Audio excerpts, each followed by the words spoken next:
ఇది ఒక 10-15 years back conscious గా అంటే అసలు అర్థం చేసుకోవడం మొదలు పెట్టింది అప్పుడు కి ఓహో మనం హ్యాపీగా ఉండాలి అంటే ఫస్ట్ మనతో మనం హ్యాపీగా ఉండాలి అన్న thought process. I'm not perfect, నేనేమి ఇంకా ఐఎమ్ నాట్ దేర్ యట్, ఏదో నేను ఎవరికి చెప్పట్లేదు ఇప్పుడు నేను 100% లో ఉన్నానని.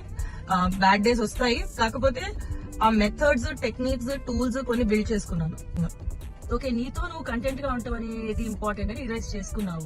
అది రియలైజ్ చేసుకున్న తర్వాత కొన్ని మెంటల్ షిఫ్ట్స్ ఉంటాయి కదా, కొన్ని చేయాలి. ఇప్పుడు నేనైతే self awareness, what is the third one, ఏదో 3 things అని చెప్తూ ఉంటాను. అలా నువ్వు ఒక పాయింట్ ని పట్టుకుని స్టార్ట్ చేయాలి కదా కంటెంట్ అంటే. ఏంటది? Just what ever gave me happiness నేను చేయడం మొదలు పెట్టాను. ఇట్స్ లైక్ ఓకే, యోగా నాకు హ్యాపీనెస్ ఇస్తుంది, యోగా చేయడం మొదలు పెట్టాను. డాన్స్ నాకు హ్యాపీనెస్ ఇచ్చింది, అప్పుడు డాన్స్ నేర్చుకునేదాన్ని క్లాసెస్ కి వెళ్ళి. Beautiful. Well, thank you so much. And spending time with you is always happiness. సంధ్యతో ఎప్పుడు సంతోషం. సంధ్యతో సంతోషం. చాలా సేల్స్ పర్సన్, సరి చేస్తుంది నేను బాగా.